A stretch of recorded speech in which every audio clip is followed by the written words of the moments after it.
뒤에서 제가 분명히 앉아있는 걸 아는데 딱 얘기가 야, 쟤 암 3개라며 아직 안 죽었어? 이렇게 얘기하시는 거예요. 그래서 암 환자는 역시 암 3개여도 요즘은 7개여도 잘 생존하시는 분들, 살아가시는 분들 많으신데. 박 PD, 황 배우님 안녕하세요. 세움TV 구독자분들에게 간단한 자기소개 부탁드립니다. 네, 안녕하세요. 일상회복과 사회복귀를 돕는 사회적 기업이고요. 박 PD와 황 배우, 저는 공동대표 박지연입니다. 네, 안녕하세요. 박 PD와 황 배우의 황서연입니다. 네, 저희 둘 다 암 생존자이고요. 이런 당사자성을 가지고 암 경험자분들의 일상 회복과 사회복귀를 위한 사회적 기업을 창업을 해서 지금 같이 운영을 하고 있습니다. 네, 귀한 발걸음 감사드리고요. 어떻게 또 세움과 인연이 되셨는지 소개시켜 주시면 감사하겠습니다. 저희가 2020년도에 한국서부발전이랑 한국사회복지협의회에서 이제 주최를 하신 대한민국 체인지메이커를 감사하게도 문화혁신 부분으로 수상을 했어요. 그때 저희가 2회였는데 이제 우리 세움의 이경림 대표님께서는 1회에 또 수상을 하셨어요. 그래서 감사하게도 저희가 작년 7월 달에 같이 우리 선배님과 함께 유럽으로 해외 연수를 떠났는데, 그때 이제 그 유럽의 사회적 경제라든지 그런 부분에 대해서 공부를 막 많이 했었어요. 그때 한 열흘 정도 같이 이제 대표님과 동행을 하면서 정말 이 세움이 얼마나 대단한 일을 하고 있고 그런 대표님께 정말 배울 점이 많겠다라고 생각을 했는데, 이렇게 또 감사하게도 대표님께서 초대를 해주셔가지고 바로 달려왔습니다. 너무 출연해 주셔서 너무 감사드리고요. 정말 모시고 싶었습니다. 그러면 박 PD와 황 배우는 구체적으로 어떤 일을 하고 계시는지, 어떤 또 사회적 변화를 만들어 가시는지 소개해 주시면 좋겠습니다. 저희는 이제 가지고 있는 소셜 미션이 암 경험자의 일상 회복과 사회 복귀라는 이제 소셜 미션을 가지고 활동을 하고 있는데요. 그래서 주로 하는 저희 사업 부분은 암 경험자분들의 이제 교육 프로그램을 운영을 하고요, 기획하고 운영하고, 그다음에 암 경험자분들에 대한 인식 개선이나 뭐 이런 문화 같은 거를 하기 위해서 콘텐츠를 제작하고 뭐 행사 같은 것도 하고요. 그다음에 암 경험자분들께 도움이 되는 제품들을 저희가 이제 손수 골라가지고 뭐 스마트 스토어에서 판매도 하고 이렇게 합니다. 암 경험자라고 말씀하시는데 또 뭐 암 생존자라고도 하잖아요. 경험자라고 하는 것과 생존자라고 표현하는 특별히 다른 어떤 의미나 있을까요? 암 생존자라는 그 표현은요, 이제 의료진 분들이 많이 사용을 하세요. 이제 외국에서 이제 암 환자 분들을 이제 영어로 번역하다 보니까 생존이라는 단어를 쓰시긴 하는데, 생존자라는 단어가 되게 멋진, 영웅과 같은 이제 멋진 단어이긴 한데요.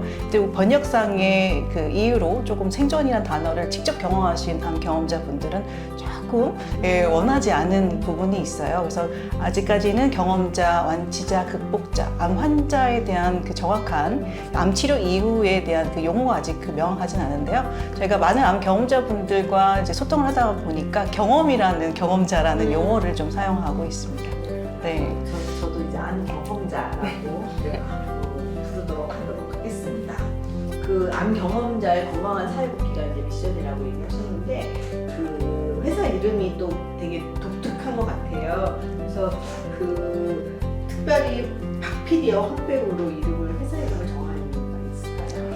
저희가 그 암 환자의 일상 회복과 사회 복귀에 대한 그 회사를 처음부터 설립을 하려고 했던 건 아니었어요. 근데 저희 자체가 이제 암 경험이었고, 암 경험자였고, 뭔가 그 사회로서 그 암 환자가 가지고 있는 편견과 인식을 개선하는데 뭔가 해보자라고 해서, 시작은 사실은 이제 저희가 팟캐스트 방송부터 시작을 했거든요. 근데 팟캐스트 방송에서는 이제 박 PD, 제가 박 PD였고, 전직 배우셨고, 그래서 그냥 박 PD와 황 배우의 내가 암이라니. 그러니까 암 경험자분들이 암 진단 받으면 왜 내가 암에 걸렸지? 왜라는 거를 많이 하시면서 내가 암이라니 하고 절망을 하시는 경우가 많은데, 그래서 저희가 이 회사 이름을 지으려고 한 1000개 넘은 거를 막 적어봤어요.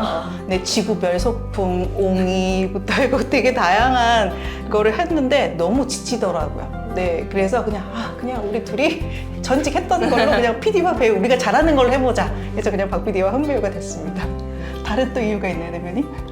어떻게 PD와 배우를 저희가 어떻게 만났는지 많이 궁금해 하시더라고요. 네. 그러니까 저희가 2008년도에 뮤지컬에서 처음 만났었어요. 그래서 그때 PD님이셨고 그때 제가 이제 막내 배우로 활동을 했었는데 그때도 이제 되게 잘 챙겨주셨었어요. 그래서 친하게 이제 지내다가 그리고 이제 제가 이제 암에 걸렸고 그래서 이제 그 페이스북에다가 암 걸렸다고 이제 암밍아웃을 했는데 그때 보시고 댓글을 이제 달아주셨던 거예요. 나도 압니다라고. 네.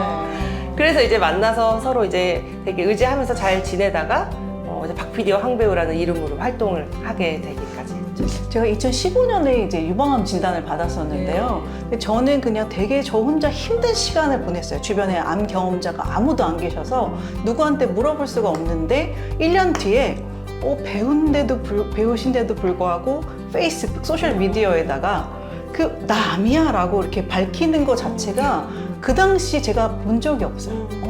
이렇게 멋진 친구가 이렇게 생각을 했었죠. 그러니까 같이 작품했을 때가 2008년도인데 2015년 되게 긴 시간이었거든요. 근데 저희가 같이 작품할 때는 자주 만나게 되지만 각자가 이제 작품을 하다 보면 만나지 못하는 경우가 되게 많아요. 근데 이 페이스북에다가 박힐 정도로 되게 멋지다라는 생각이 제가 오히려 들었고, 저와 똑같은 그 시간을 걸어갈 거를 생각하니까 너무나 마음이 아픈 거예요. 그 다음에 이 사람도 누가 도와줄 사람이 있을까라는 생각이 들면서 제가 나도 1년 전에 암 진단 받았으니까 혹시라도 도움이 필요하면 나한테 연락 한번 해줘라고 제가 거기에 문자를 남겼습니다.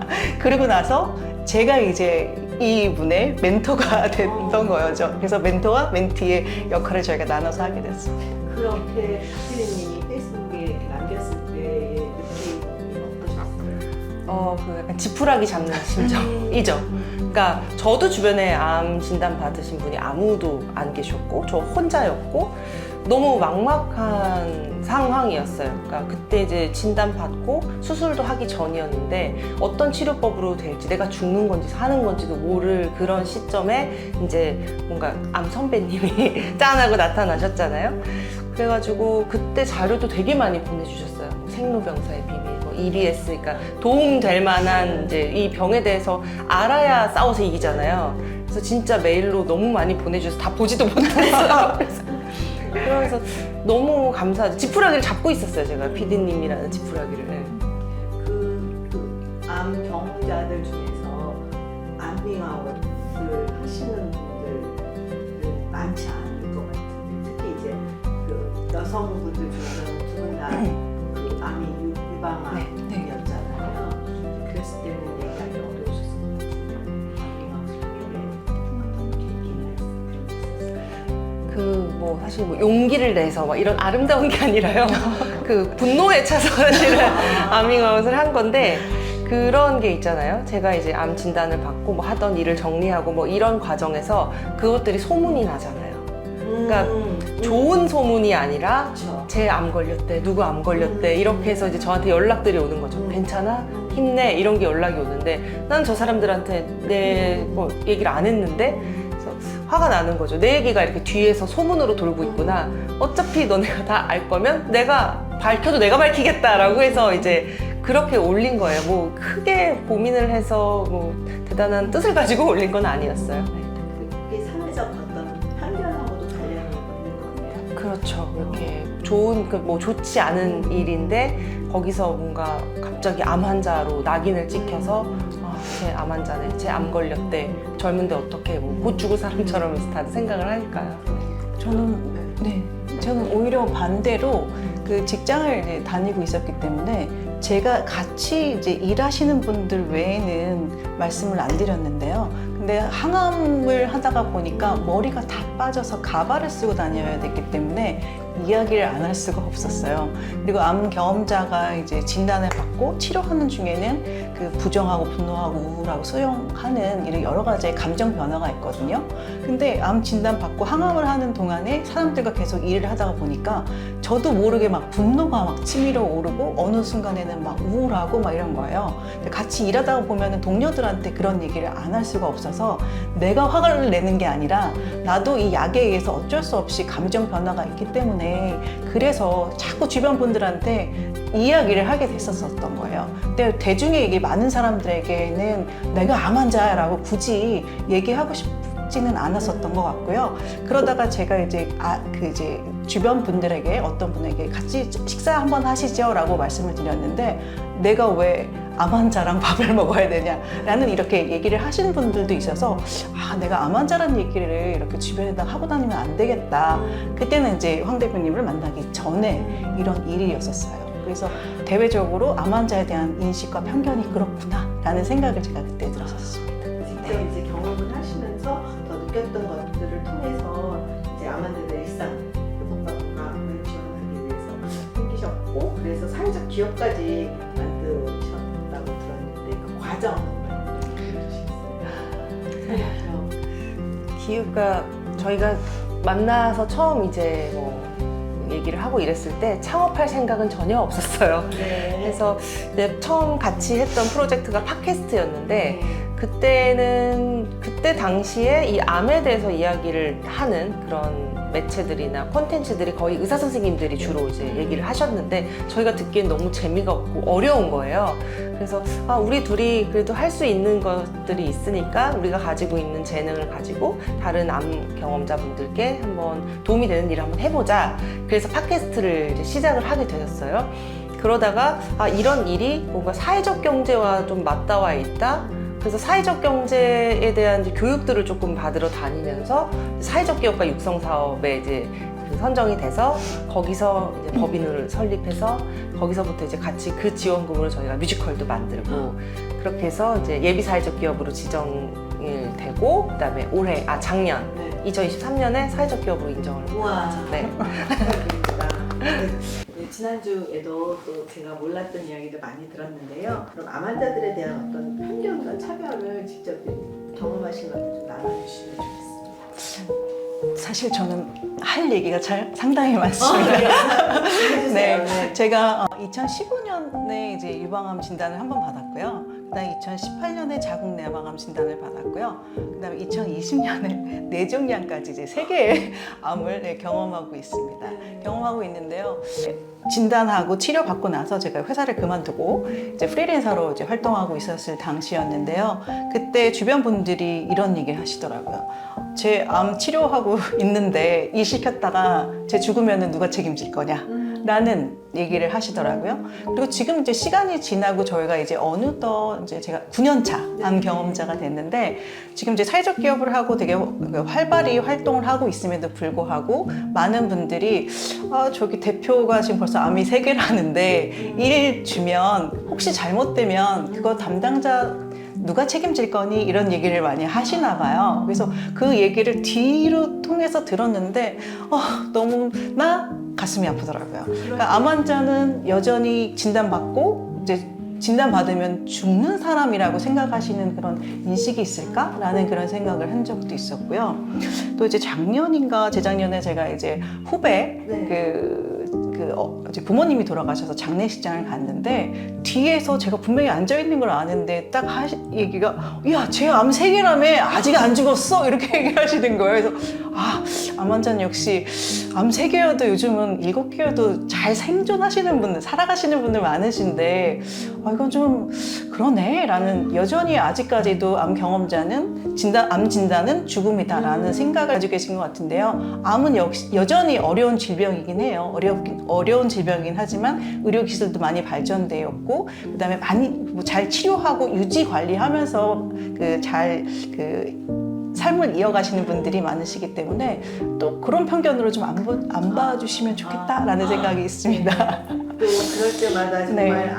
암 환자들에게 잘 네. 일상을 할 수 있도록 해야겠다는 생각이 불끈 드실 것 같아요. 네, 우리 또 황 배우님. 저는 제가 둔한 건지 잊어버렸는지 잘 모르겠는데 그냥 잘 기억이 나지 않고 그냥 저는 오히려 그 암 환자분들께 차별을 받은 제가 젊은 암 환자잖아요. 근데 병원에 가면 대부분의 다른 그 환자분들이 연세가 좀 있으신데 저를 되게 안쓰럽게 보시는 거죠.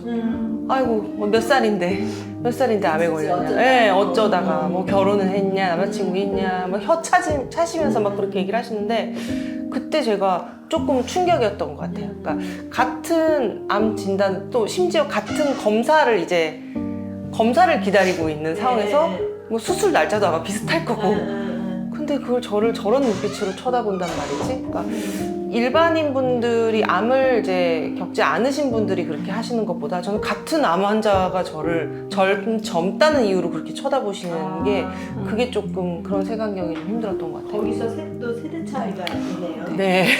요즘은 말씀 듣다 보니까 저도 이렇게 수용자 자녀의 그 편견에만 너무 매몰되어 있었구나. 이렇게 충분히 암 환자도 사실 편견과 차별이 있구나. 근데 그런 어려운 어쨌든 그런 시간들을 지금도 극복해내고 계시고 체인지 메이커가 되셨는데 당당하게 활동하고 있는 그런 어떤 계기, 원동력, 스탠드폼 할 수 있는 원동력은 어떤 것이 있을까요?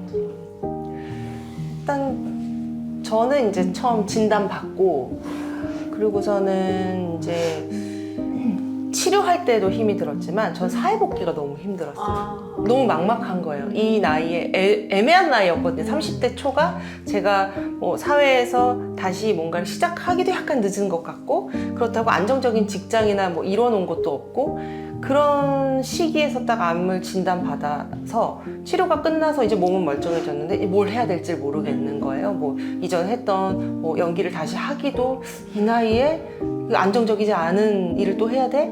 근데 직장을 찾으려고 했는데 할 줄 아는 게 없는 거예요. 이력서를 쓸 것도 없고. 그래서 막 방황을 하고 있을 때 저는 피디님을 만난 거죠.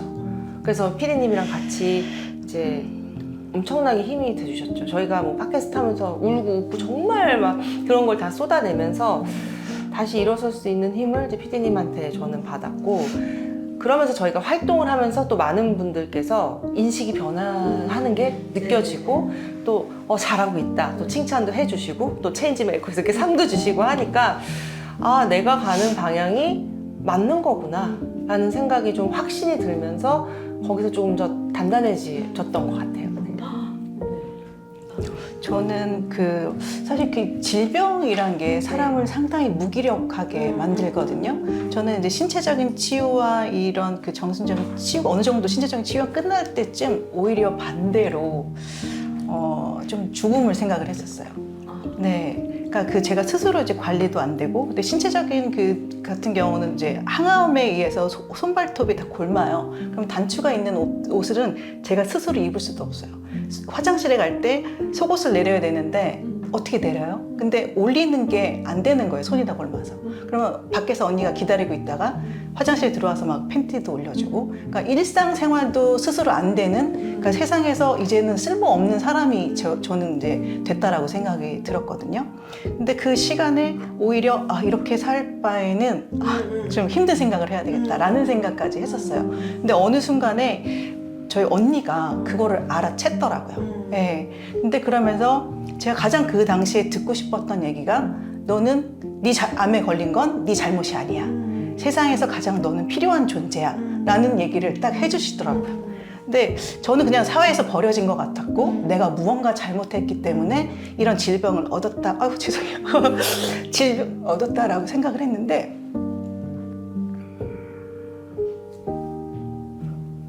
눈물 버튼이에요, 이 이야기가. 했는데 사실 그게 아니더라고요. 네. 그러니까 나를 믿어줄 수 있고 나를 응원해줄 수 있는 단 한 사람, 그리고 그게 꼭 말이 아니어도 저는 그 사람 간의 그 대화가 소통이 꼭 말만이라고 생각을 했었거든요. 위로해주고. 근데 그게 아니라 그래 너 힘들지? 나를 바라봐주는 그 눈길, 네. 그 다음에 그냥 이렇게 쓰다듬어 주는 거 하나만으로도 그게 다시 내가 일어설 수 있는 힘이 됐다라고 생각이 들고요. 그다음에 마지막 저의 죽음과 딱 대면하고 나니까요. 와, 이제는 이거를 딱 땅을 짚고 올라갈 일밖에 없더라고요. 네, 죽음까지도 생각했는데 나를 나 이렇게 멋지게 그래서 다시 설 수 있었던 힘은 아무래도 저를 바라봐 주시는, 생각해 주는 단 한 사람만 내 곁에 누군가 있다면 그냥 그게 꼭 말이 아니어도 그게 다시 일어설 수 있는 힘이 되겠다라는 생각이 들었고요. 또 지금은 이제 함께하고 계신 이제 공동 대표님이신데 여전히 힘들어요. 네, 저희가 신체적으로도 힘들지만 정서적으로도 많이 힘들 때가 있는데 이럴 때는 계속 함께 이야기를 소통을 통해서 해결해 나갈 수 있다라는 거, 네, 그런 걸 좀 말씀드리고 싶었습니다. 네. 두 분 말씀 들으니까 일단 같이 하는 동료, 그쵸? 또 나를 믿어주는 한 사람. 따뜻한 눈빛. 네. 혹시 암 경험자 입장에서 또 가장 상처됐던 말, 그리고 또 가장 그래도 우리가 좀 신경 써서 이야기해 줬으면 좋겠는 거, 또 이 자리를 빌어서 좀 얘기해 주시면 좋겠어요. 저는 괜찮아, 잘 될 거야, 힘내, 이런 얘기가 제일로 싫었어요. 왜냐면 저는 정말 죽음까지 생각할 정도로 막 힘을 내면서 열심히 힘내가지고 살고 있는데, 치료하고 항암하고 있는데 얼마큼 더 힘내야 돼. 괜찮아. 경험하지 않으신 분이 괜찮아, 잘 될 거야. 아니, 의사 선생님이 죽을 수도 있다는데 어떤 근거로 괜찮다고 하는 거니? 라고 오히려 제가 묻지는 않았지만 괜찮아, 힘내, 잘 될 거야 라는 말이 그 당시에는 좀 이제 시기가 있는 것 같아요. 제가 받아들일 수 있는 그 응원도 받아들일 수 있는 시기가 있는 것 같고, 근데 그때는 그쪽 여유가 없었던 것 같아요. 네. 네. 그래서 경험하지 않은 상태에서 괜찮다, 힘내라 이런 얘기는 저는 조금 와닿지는 않더라고요. 네. 저는 저 같은 경우는 이제 옆에서 뭐 역시나 응원의 말을 해줘요. 잘 관리하라고. 근데 이제 그 예시를 들어주는데 우리 옆집 아주머니가 너랑 같은 암이었는데 뭐 이렇게 해서 돌아가셨다. 관리 잘해라. 근데 이게 지금은 그런 이야기를 들어도 저희 이제 워낙 단단해져가지고 그런 거에 별로 신경을 안 쓰는데, 아까 말씀하신 것처럼 시기가 있어요. 공포에 질려 있는데 나랑 같은 병인데 누가 돌아가셨다고? 그럼 저한테 대입이 되면서 나도 죽을 수 있다는 얘기네? 이게 너무 상처를 받고, 제가 막말을 들었던 게 친구들이 장례식에서 만났을 때 건강관리 잘하라고, 너 병풍 뒤에 누워있을 때 나 절하기 싫다고 막 이런 얘기를 해요. 지금은 그냥 이제 너무 웃어 넘기고, 뭐 그렇게 막말 들었던 거는 좀 많아요. 그러니까 뭐 인터뷰 같은 거 했을 때 진짜 충격받았던 댓글이 꼭 재발하시길 빕니다.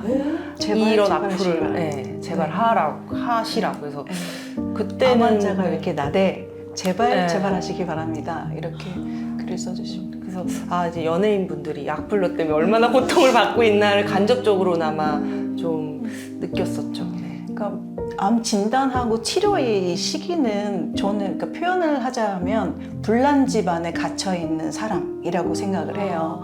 근데 제 신체 건물은 다 타들어가고 있는데 지나가시는 분이 지나가면서 괜찮아, 힘내, 괜찮아. 불을 막 나고 있는데. 네, 아무도 꺼줄 생각은 없이 손잡아서 이끌어주는 사람 없이 괜찮아, 잘 될 거야, 힘내. 이게 저는 와닿지가 않았었던 거였죠. 네, 또 때로는 이제 또 위로해 주신다고 하시는 말씀이 유방암, 요즘은 소외감이야, 착한 암이야, 잘라내면 돼 라고 얘기를 하시는데, 그게 또 여성으로서 여성의 상징인 또 유방이나 또 이제 또 자기라든가 부인과적인 암 같은 경우는 이게 각자가 가지고 있는 생각이 다르시기 때문에 하면은 안 되는 얘기. 근데 요즘은 언론이나 미디어에서도 소외감, 착한 암 뭐 이런 표현들을 많이 쓰시는데, 그런 용어들은 어느 순간에 누군가에게는 상처를 줄 수 있기 때문에 그런 단어들을 조금 빼는 게 좋지 않을까라는 생각이 좀 듭니다. 저희 너무 세게 얘기하는 너무 자극적인 너무 자극적인가요? 이게 저희가 맨날 이렇게 깜짝깜짝씩 놀라시는 뭔가 분들이 이렇게 위로 뭐 함께 주는 것에 대해서 참 익숙하지 못하구나 표현하는 것이, 그런 반성을 하게 되고요. 이번엔 또 마지막으로 지금도 이렇게 사실 차별과 편견 속에서 힘들어하고 있는 또 암 경험자들이나 또 차별과 편견, 여러 가지 다양한 차별과 편견을 힘들어하는 사람들을 위한 응원의 메시지는 또 암 경험자분만 해주실 수 있을 것 같아요. 그렇게 생각을 해요. 그러니까 우리나라는 굉장히 좀 남의 시선에 좀 민감하잖아요. 그래서 이런 공동체가 있다면 나의 나의 잘못이 아니지만 다른 사람과 조금 다른 점이 이다 그런 게 있다라면 이 사람들이 약간 삐죽 튀어나온 사람처럼 생각을 하는 거예요. 그건 내 잘못이 아닌데. 이런 차별과 편견에 맞서는 가장 좀 중요한 포인트 같은 경우는 내가 당당해지는 거가 가장 중요하다고 생각해요. 왜냐면 내가 잘못을 저지른 게 아니기 때문에 일단 내가 당당해지면 그거를 바라보는 사람도 본인이 차별을 하고 편견을 가지고 있는 것에 대해서 약간 부끄러움을 좀 느낄 거예요. 아, 저렇게 괜찮은 사람이고 저렇게 당당한데 내가 왜 그렇게 생각을 했지? 그래서 저희가 항상 얘기하는 건 세상을 변화시킬 수는 없어요. 그 인식 자체를 우리가 한꺼번에 변화를 시키진 못하지만 당사자, 그러니까 나부터 시작을 하면 내 주위의 사람들이 인식이 변하게 될 거고, 아 이게 내가 잘못 차별을 하고 있었구나, 그렇게 이렇게 물들듯이 조금 퍼져나가야 된다고 생각을 하거든요. 그래서 이제 방송을 보시는 뭐 이제 우리 친구들이라던가 또 여러 차별과 편견에서 힘들어하시는 분들이 중요하게 생각 안 하셨으면 좋겠어요. 그거는 정말 차별과 편견이지 실제로 그렇다는 건 아니니까요. 네. 저는 이제 3번의 암 경험이었거든요. 근데 첫 번째 진단 받았을 때는 그 진단의 그 충격과 트라우마 때문에 그 힘든 생각까지도 할 수 있었었는데, 그 시간이 암에 걸렸다고 해서 다 절망적이진 않았어요. 모든 삶이 절망적이거나 불행하지는 않았어요. 그 경험 역시도 한 번 힘들었지만 그 다음번에 또 한 번의 경험을 하니까 그게 저를 딛고 일어설 수 있는, 저를 더 단단하게 했던 그 디딤돌이었더라고요. 그러니까 세상에서 살면서 그 실패라는 거, 또 때로는 이제 불행은 언제든지 찾아올 수 있는데, 이런 경험은 어느 순간에 저에게는 자격증이 됐고, 또 왠지 이 보험 하나 더 들어놓은 것 같은 그런 느낌인 거예요. 그래서 저와 같은 암 경험자가 처음 이제 한 해에도 거의 24,000, 한 해에 몇 명이죠? 한 해에 17만 명도 되고, 지금 그러니까 우리나라의 암 유병자가 242만 명. 242만 명의 암 유병자 분들이 계시고, 한 해에도 매년 그 암 경험자들이 이제 폭발적으로 증가하고 계신데, 저와 같은 생각들을 매번 하고 계신 분들이 계세요. 근데 그분들이 아까 딱 그 힘들 때 지푸라기라도 잡고 싶은 심정이라고 말씀하셨던 것처럼, 저의 경험이 조금 더 누군가에게는 가치 있게끔 알려드릴 수 있는 시간이 됐다. 또 오늘 저희가 또 암 경험이 아니었었다면 이 자리에 와서 이런 인터뷰도 하지는 않을 것 같아요. 예, 그래서 꼭 나의 그 실패나 불행이나 뭐 이런 것들을 너무 이게 힘들게만 생각하지 말고, 때로는 이게 오히려 나를 더 든든하게 할 수 있는 디딤돌이 되지 않을까라는 생각을 가지면서, 이 힘든 시간을 이겨낼 수 있는 것도 내 안에 있거든요. 그래서 내 안에서 찾으면 좋겠다. 끝에는 편집해 주십시오. 그 외상후의 성장. 네, 외상후 성장. 네. 이 질문을 제가 딱 주셨을 때 진짜 딱 하고 싶었던 얘기가, 이제 PD님도 그 얘기를 듣고 되게 이제 좀 하셨는데, 네 잘못이 아니야라는 이야기를 하고 싶었어요. 그러니까 이제 친구들의 이제 이야기나 사연들 같은 걸 보면서 안타까웠던 게 그거예요. 그러니까 암과 비슷한 거예요. 내 잘못이 아니고 네 잘못이 아닌데, 사람들은 그걸 마치 내 잘못, 그리고 그 친구들의 잘못으로 생각을 하잖아요. 그 얘기를 진짜 꼭 해주고 싶어요. 네 잘못이 아니고, 넌 충분히 가치 있는 삶을 살 수 있고, 혼자 꿋꿋이 해낼 수 있다. 이런 얘기들을 해주고 싶어요. 경험은 최고의 교육이자 인생의 스승이다. 실은 사회적 차별과 편견 외에도 암 경험자 스스로가 사회복귀를 하기까지 이제 극복해야 되는, 맞서야 되는 부분들 많이 있을 것 같은데, 그런 이야기 조금 더 나눠주시면 감사하겠습니다. 그러니까 질병이 찾아오면 단순하게 신체적인 무너짐뿐만이 아니라, 이게 정신적으로도 무너짐, 그 다음에 친구들 관계, 사회, 이 세상에서 제가 여태까지 쌓아놨던 모든 것들이 도미노처럼 한순간에 무너짐을 저는 경험을 했거든요. 근데 다시 이제 이 일상 회복과 사회 복귀로 돌아가기 저의 일 복귀나 아니면 경제 활동 복귀로 돌아가기 전에 언제든 찾아올 수 있는 재발전에 대한 두려움이 있는데요. 저는 이제 2년 반마다 한 번씩 재발에 대한 재발 전이 또 새롭게 암이 생기는 저는 2차 암이거든요. 근데 재발과 전이는 많이 아시지만 새롭게 암이 생길 수 있다는 거를 생각하지 못하시는 분들이 많으세요. 저 역시도 몰랐고요. 한 번 암 걸렸으면 이제 암이란 거는 안 걸리겠다라고 생각을 했는데 2년 반마다 한 번씩 이렇게 찾아오다 보니까 내가 또 그 재발되면 어떡하지? 아니면 또 암이 찾아오면 어떡하지? 그게 작년에가 딱 그 시기였어요. 2년 반마다 한 번씩. 그래서 제가 뭐 살이 트라우마였습니다. 그래서 몸무게가 47kg까지 빠졌었다가 지금 그 시간을 좀 이겨내고 나니까 이렇게 살이 쪘네요.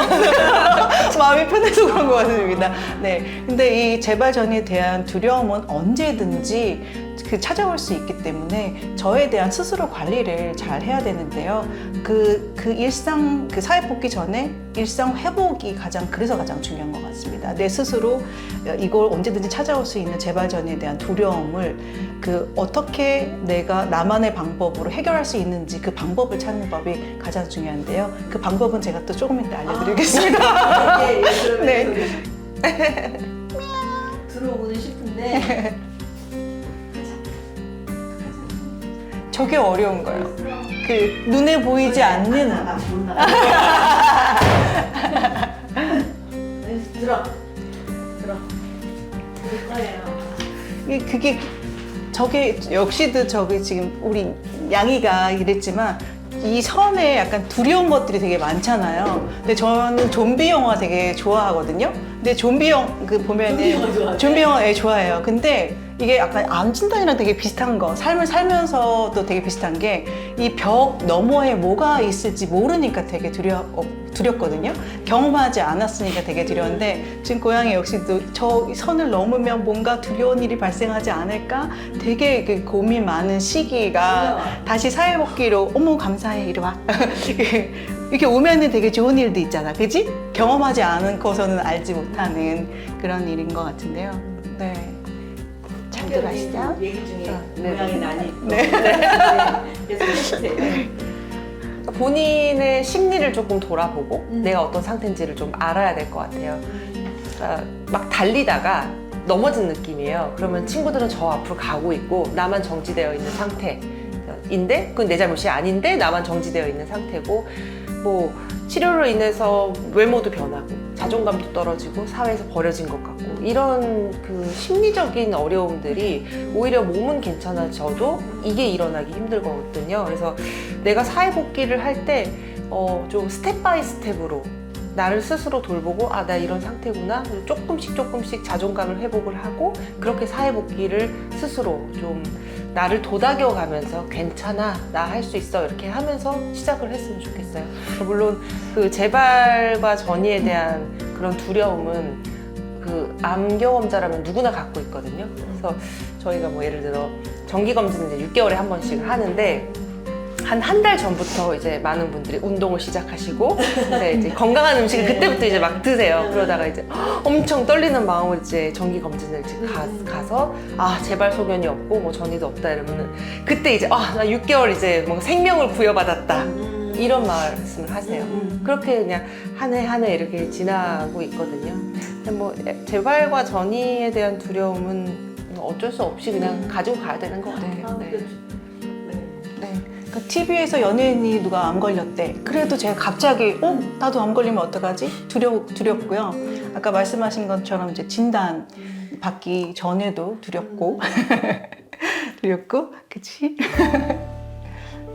저만의 이제 뭐랄까요 회복 방법이 있는데요. 저는 이제 엑셀을 되게 좋아해요. 그래서 엑셀에다가 제가 좋아하는 거, 싫어하는 거를 왼쪽에다 좋아하는 거, 오른쪽에다 싫어하는 거를 적어요. 쫙 적다 보면은 어느 순간에 제가 좋아하는 시간, 좋아하는 향기, 장소, 사람, 음식 이런 것들이 쫙 나열이 되더라고요. 그래서 어느 순간에 보니까 내가 지금 나를 힘들게 하는 사람, 그다음에 힘들게 하는 이런 그것들과 왜 내가 이거를 하고 살았지라는 생각을 가지고 있는데요. 이것도 묘미네요.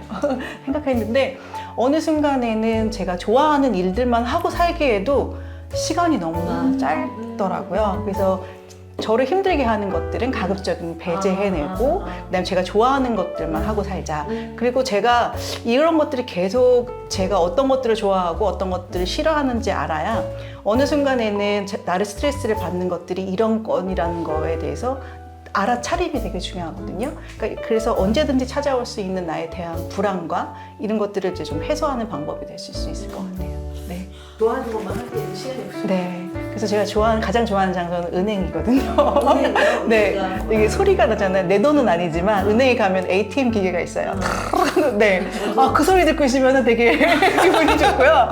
또 은행에 가면 또 여름에는 시원하고 겨울에는 따뜻하고 또 힘든 치료 시간에는 내가 다시 이렇게 사회로 나갈 수 있을까라는 고민을 했을 때 되게 바쁘게 움직이는 사람들을 은행에서 많이 볼 수 있겠더라고요. 근데 되게 다양하신 분들, 힘들게 힘든 이제 복장을 하고 오시는 분들도 있긴 하지만 그 열심히 살아가는 사람들의 모습들이 은행에 다 있더라고요. 그래서 은행을 참 좋아합니다.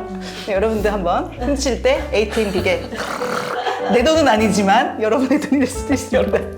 네. 암 재발이나 전이에 대한 두려움이 물론 있기는 한데 제가 둔한가 봐요.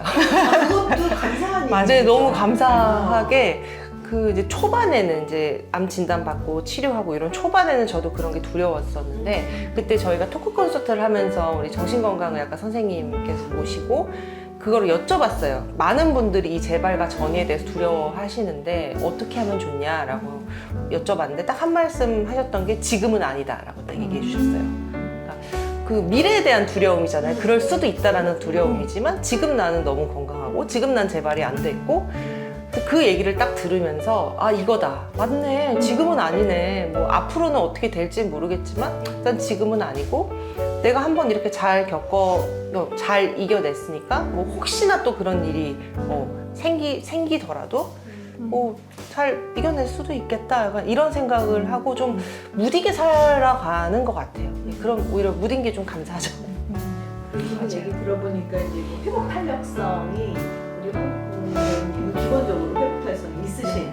네, 그게 회복 탄력성 두 가지 요인인데 하나는 이제 타고나기를 무디게 긍정적으로 초긍정적으로 타고난 거라고 하는데 이제 그런 것도 우리 박피디님은 나를 믿어주는 한 사람 있었기 때문에 그게 우리 수용자 자녀들이 스탠드펌 하는 것과 다르지 않다는 생각이 들었습니다.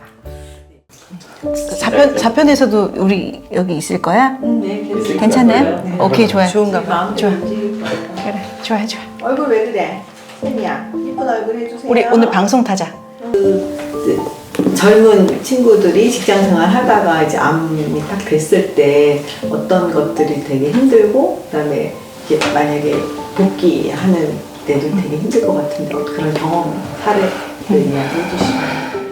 보통 직장을 다니다가 암에 걸리는 경우 대기업이나 공공기관이나 이런 데는 병가를 좀 쓸 수 있어요. 그런 제도들이 잘 되어 있는데 중소기업이라던가 뭐 자영업 하시는 분들은 그렇게 할 수가 없거든요. 그래서 병가를 쓰고 치료를 하더라도 더 이상 내가 하던 일을 할 수 없는 상황에 놓여지게 되는 상황들이 많이 있죠. 그렇게 해서 다시 직장을 취업을 하거나 복귀를 할 때 이걸 내가 말을 해야 되는지 안 해야 되는지에 대한 어려움이 있어요. 그러니까 직장에서 면접을 봤을 때 왜 여긴 경력이 비어 있어요? 1년 이내 왜 비어 있어요? 라고 얘기할 때 암에 걸려서 암 치료를 했어요. 이렇게 얘기를 하면 물론 당당하게 얘기를 할 수 있지만 그 취업이 절실한 상황에서는 그게 쉽지가 않죠.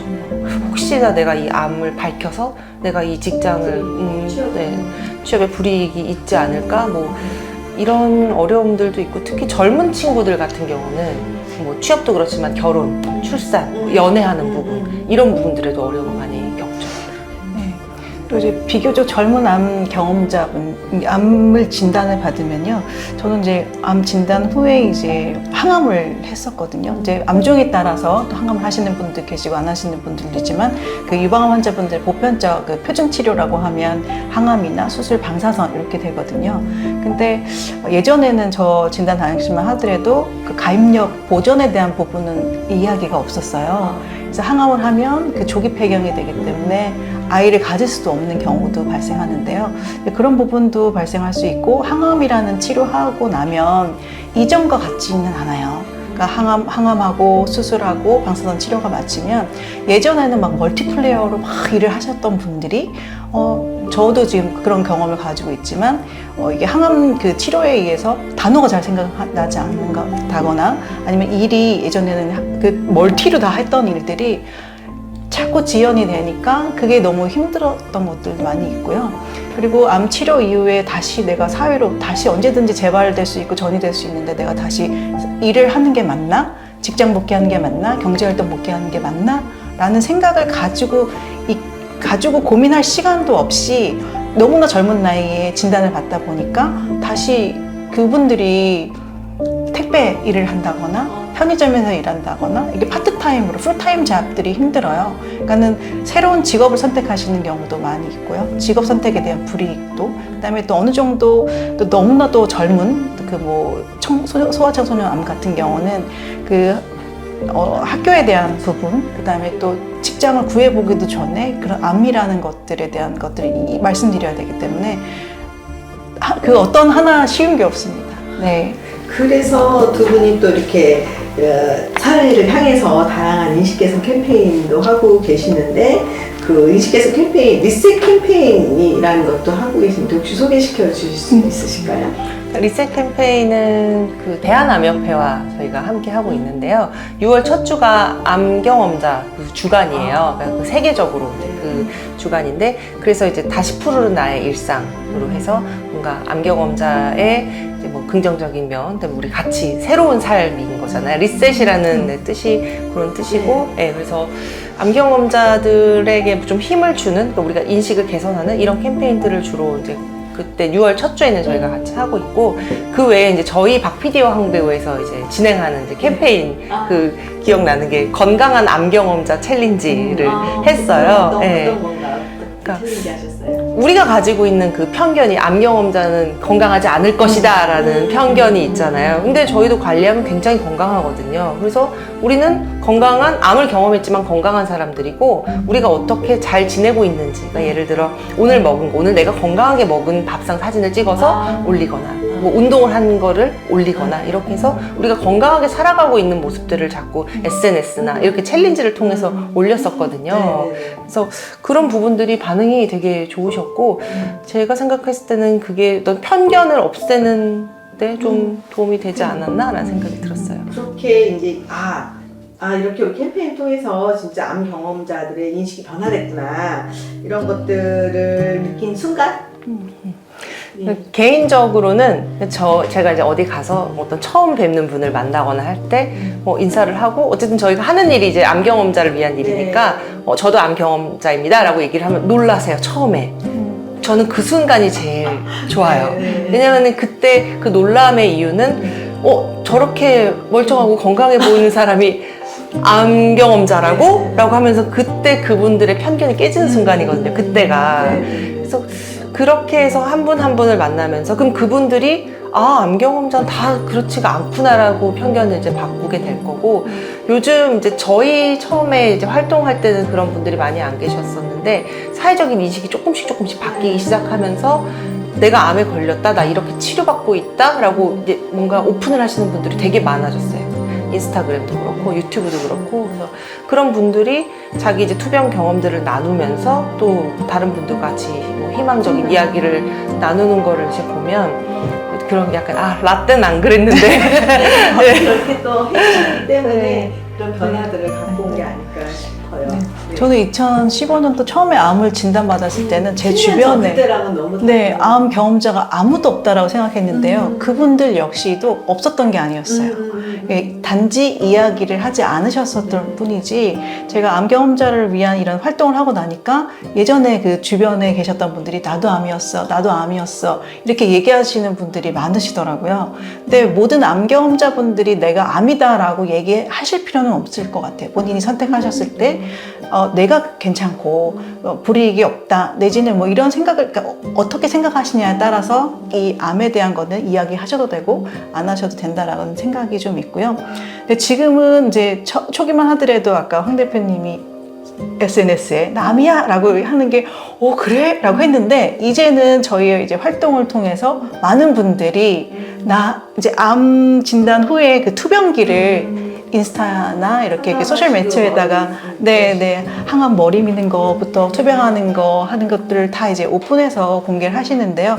조금 제가 바라는 거는 이런 경험에 대한 것들은 본인들이 가지고 있는 경험을 나누는 건 좋긴 하지만 본인이 가지고 올리는 것 역시도 매체라 생각하시고 올바른 암 정보에 기반한 내가 어떻게 했다더라 뭐라는 게 다 맞지는 않거든요. 나한테는 맞을 수 있지만 누구한테 맞지 않을 수도 있기 때문에 조금 이제 자제해서 올렸으면 좋겠다라는 그런 생각이 있습니다.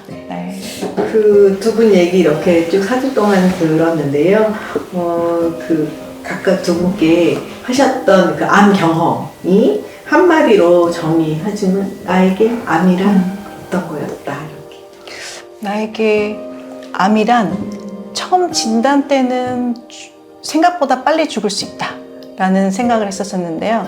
지금은 죽음을 통해서 가치 있는 삶을 더 가치 있게 살아갈 수 있게 하는 것이다 라고 말씀드리고 싶습니다. 그래서 사람은 누구나 죽죠. 네, 죽죠. 네. 그래서 저희 삶이 살아가는 기간이 언제까지는 잘 모르겠어요. 그 하늘에서 부르면 언제든지 가야 되는데 그 사는 동안만큼은 가치 있는 삶을 조금 더 가치 있게 살기 위해서 최선을 다해서 노력하고 있습니다. 네. 저에게 암이란 그 두 번째 삶이에요. 이미 그때 진단을 받고 이제 내가 죽을 수도 있겠다라는 생각을 했었고 그리고서는 그 다음에 이어졌던 삶들이 이 앞의 삶과는 완전히 다른 삶을 이제 살게 된 거예요.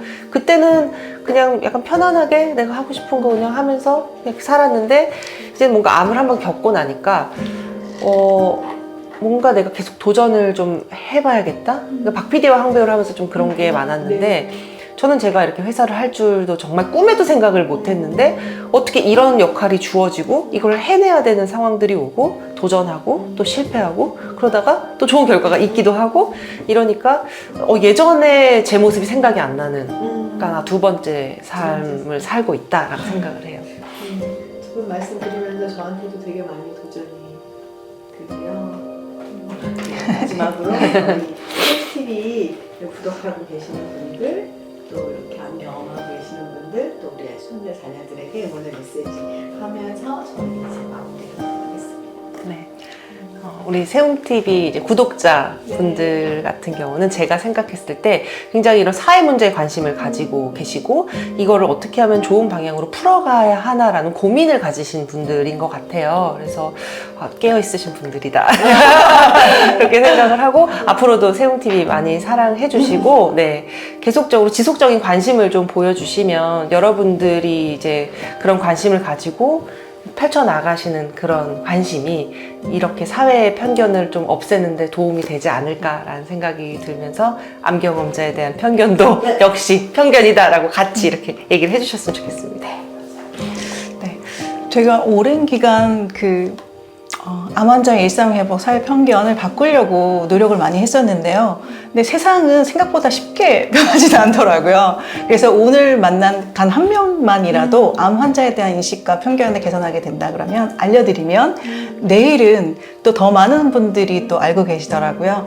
혼자 하면 할 수는 없지만 함께 하면은 먼 길을 같이 갈 수 있다라는 거 좀 말씀드리고 싶고요. 또 제가 투병 환경에 있을 때 네. 일로 와. 네. 얼굴이 안 보일 수 있어요. 네. 아무 일도 안 하니까 아무 일도 일어나지가 않더라고요. 네, 때로는 내가 당사자인 내가 주변 사람들한테 나의 가지고 있는 어려움들을 계속 지속적으로 얘기를 해야지 그 누군가가 도와주실 수도 있더라고요. 저의 이야기를 또 누군가는 들어주실 수 있는 분들이 계시니까 아마 그게 세움TV가 아닐까 예, 생각이 듭니다. 그 세상을 바꾸는 힘은 어렵지 않고요. 일단 나 먼저 바꾸고 또 여러분과 함께 하실 분들은 언제든지 좋은 어른분들이 많이 계시니까요. 여러분 함께 하시죠.